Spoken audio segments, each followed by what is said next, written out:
Horror कहानियां थी। चुड़ैल पार्ट 1। ऊंची ऊंची पहाड़ियों और घने जंगल से घिरा हुआ भैरवगढ़ गांव काली पहाड़ी के ठीक पीछे था। काली पहाड़ी यानी मौत का घर। भैरवगढ़ गांव तक पहुंचने का रास्ता बेहद दुर्गम था। लगभग 24 घंटे घने तूफान और तेज हवाओं की वजह से वहां के वीराने माहौल की कहानियां लोगों के दिलों को दहला देती थी। ऐसे बहुत कम लोग थे जो भैरवगढ़ गांव तक जाने की हिम्मत करते थे। लोगों का कहना था कि इस गांव के आसपास बुरी आत्माओं का साया मंडराता है। गांव के रहने वाले लोगों ने वैसे तो अपनी आंखों से किसी बुरी आत्मा या साये को नहीं देखा था, लेकिन गांव का बच्चा बच्चा इस बात को महसूस कर सकता था कि गांव के ऊपर कोई तो खौफनाक साया मंडरा रहा है। और उसकी वजह ये थी कि उस गांव में जैसे ही कोई लड़का 18 साल का होता, उसके 18वें जन्मदिन की रात ठीक 12 बजे अकस्मात उसकी मौत हो जाती। हर बार ये मौतें बड़े ही रहस्यमयी ढंग से होती और इस बार सरपंच सुमेर के बेटे को 18 साल होने में अब बस 15 दिन बाकी थे।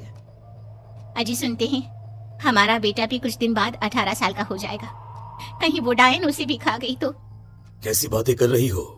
जब वो इस गांव में ही नहीं है तो कोई भी डायन या बुरा साया उसका कैसे कुछ बिगाड़ सकता है? उसे कुछ नहीं होगा। हाँ जानती हूँ, आपने उसे पढ़ाई के बहाने इस गांव से बाहर निकाल शहर भेज दिया है, लेकिन ये भी तो सच है ना कि वो बार बार यहाँ आने की जिद करता रहता है। वो चाहे कितनी भी जिद कर ले जानकी, पर मैं उसे इस गांव में कभी वापस नहीं आने दूंगा। मैं नहीं चाहता कि गांव के दूसरे लड़कों की तरह मेरे बेटे की भी अजीबोगरीब ढंग से मौत हो जाए। कभी कभी तो लगता है कि हम सब गांव वालों को हिम्मत करके अपने गांव को इस बुरी आत्मा से छुड़वा लेना चाहिए। लेकिन कौन जानता है आखिर वो खतरनाक साया किसका है? वो काली आत्मा कौन है जो रातों रात हमारे गांव के लड़कों को निगल जाती है? सुमेर और जानकी जब ये सारी बातें कर रहे थे तब रात के लगभग 10 बज चुके थे और हर रात की तरह भैरवगढ़ गांव एक भयानक काले तूफान की आगोश में था। बाहर चल रही तेज हवाएं और बारिश के बीच कभी कभी ऐसा लगता जैसे कोई बुरी तरह से चीख रहा है। किसी के तड़पने और चीखने की आवाजें गांव के कानों में बार बार टकराती, पर वहां रहने वाले किसी भी औरत या आदमी के अंदर इतना साहस नहीं था कि वो अपने घर से बाहर कदम रख के उन आवाजों तक पहुंच सके। सो जाओ जानकी और घर के खिड़की दरवाजे कसकर बंद कर दो। अब जानकी सब खिड़कियां ठीक से बंद करने ही लगती है कि तभी उसे अपने घर के दरवाजे पर जोर जोर से खटखटाने की आवाजें सुनाई देती है। इन आवाजों को सुनकर जानकी और सुमेर के चेहरे डर से पीले और हाथ पैर ठंडे पड़ जाते हैं। जानकी, जानकी, इतनी रात कौन होगा? पता नहीं, ऐसा लग रहा है कोई बुरी तरह से दरवाजा खटखटा रहा है। अरे हाँ, पर किसी की आवाज भी तो नहीं आ रही। क्या करूं? दरवाजा खोल लूं या नहीं? कहीं ऐसा ना हो कि किसी को हमारी मदद की जरूरत हो। लड़खड़ाते कदमों से सुमेर दरवाजे के करीब जाता है और अपने कान को दरवाजे पर रख धीरे से आवाज देते हुए पूछता है, कौन है? कौन है वहाँ? तभी एक बेहद डराने वाली आवाज उसके कानों से टकराती है। दरवाजा खोलो, दरवाजा खोलो, वरना आज की रात इस गांव में कोई जिंदा नहीं बचेगा। मैं जानती हूँ तुम्हारा बेटा 18 साल का होने वाला है। अगर उसकी जान की जरा भी परवाह है तो दरवाजा खोल दो। इस आवाज को सुनते ही सुमेर घबराकर पीछे हट जाता है और जानकी को पूरी बात बताता है। कहीं वो डायन हमारे घर तक तो नहीं पहुंच गई? अब हम क्या करेंगे? मुझे दरवाजा खोलना ही होगा जानकी। मेरे पास अब कोई रास्ता नहीं है। इतना कहकर सुमेर डर से अपनी दोनों आंखें कसकर बंद करता है और कांपते हाथों के साथ झटके से दरवाजा खोल देता है। तभी किसी के जोर से हंसने की आवाज सुमेर और जानकी को सुनाई देती है। उस आवाज को सुन दोनों दरवाजे की तरफ देखते हैं और सामने अपने बेटे राहुल को खड़ा देख दंग रह जाते हैं। राहुल के हाथ में उसका मोबाइल होता है जिसमें से वो आवाज बज रही थी। ये क्या मजाक है? और तू यहाँ, तुझे मना किया था ना गांव में आने को, समझ में नहीं आता क्या? 18 साल का होने वाला है तू। माँ, आप लोग भी पता नहीं किन अंधविश्वास भरी बातों पर भरोसा करते हैं। क्या मैं अपने घर नहीं आ सकता? आप लोगों से नहीं मिल सकता? देख बेटा, हमने तुझे किसी वजह से ही इस गांव से दूर रखा था और यहाँ आकर तूने अच्छा नहीं किया। चल, मैं तुझे अभी के अभी वापस शहर छोड़कर आता हूँ। ओफो पापा, आप बेकार की बातों से परेशान हो रहे हैं। बाहर इतना तेज अंधड़ तूफान चल रहा है, कहीं जाने की जरूरत नहीं है। मैं बस आप लोगों से मिलने आया हूँ, कुछ दिन रहकर चला जाऊंगा।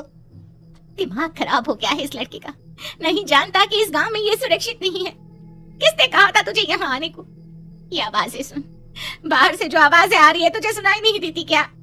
अरे माँ, जब जोर से तूफान चलता है, तेज हवाएं चलती हैं, तो इसी तरह की आवाजें आती हैं। ये बहुत नॉर्मल है माँ।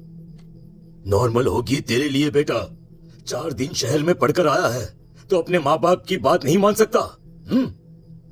माँ, मुझे भी बहुत जोरों से भूख लगी है, पहले कुछ खिला दो, और रात भी बहुत हो गई है। हम इस बारे में कल बात करते हैं, ठीक है? राहुल के वापस आ जाने से जानकी और सुमेर की आंखों की नींद उड़ गई थी। खाना खाने के बाद राहुल तो अपने बिस्तर पर जाकर सो गया, लेकिन जानकी और सुमेर पूरी रात उसके कमरे के बाहर पहरेदारी करते रहे। उन्हें पल पल इसी बात का डर था कि कहीं उनके बेटे को कुछ हो ना जाए। रात बीतती है, सुबह का सूरज निकलता है। अब जैसे ही वो राहुल को नींद से जागते देखते हैं तो उन दोनों के दिल को सुकून मिलता है। अरे माँ, पापा, आप अभी तक यहीं बैठे हैं क्या? पूरी रात सोए नहीं? जिनकी जवान बेटी की जान को खतरा हो, उन माँ बाप को नींद नहीं आती बेटा। बेटा, अब तू वापस शहर चला जा। देखो माँ, मैं किसी जरूरी काम से इस गांव में आया हूँ, और वो काम पूरा होने के बाद मैं खुद यहाँ से चला जाऊंगा। काम? गांव में तेरा क्या काम है? पापा, मैं बचपन से ही इस गांव के बारे में बेहद डरावने किस्से सुनते आया हूँ, इसीलिए अब मैं उन्हीं किस्सों के ऊपर डॉक्यूमेंट्री फिल्म बनाऊंगा। रिसर्च करना चाहता हूँ कि आखिर सच्चाई है क्या। हे भगवान, लो जी, सुन लिया, और भेजो इसे पढ़ने के लिए शहर। मैंने आपसे पहले ही कहा था, मेरी बहन के पास दूसरे गांव भेज दो। ना ये शहर जाता और ना उल जुलूल की बात इसके दिमाग में आती।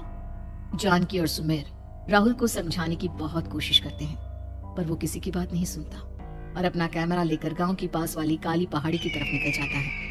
अब राहुल जैसे ही काली पहाड़ी पर पहुंचता है, उसकी नजर पहाड़ी के ठीक बीचों बीच बनी एक पुरानी झोपड़ी पर पड़ती है। यहाँ भी कोई रहता है क्या? ये इंटरेस्टिंग होगा। राहुल की आवाज पहाड़ों से टकराकर उसके कानों में सुनाई दे रही थी। उसने चारों तरफ का नजारा देखकर वहां की तस्वीरें अपने कैमरे में उतारना शुरू कर दिया। तभी अचानक राहुल ने अपने कैमरे में खींची हुई तस्वीर को जूम करके देखा, और उसमें उसे जो नजर आया वो देखकर राहुल के होश उड़ गए। क्या सचमुच उस गांव के ऊपर किसी बुरी आत्मा का साया था? क्या राहुल की जान बच पाएगी? क्या देखा था राहुल ने उस फोटो में जिसे देखकर वो दंग रह गया? इन सवालों के जवाब जानने के लिए देखिए इस कहानी का अगला भाग।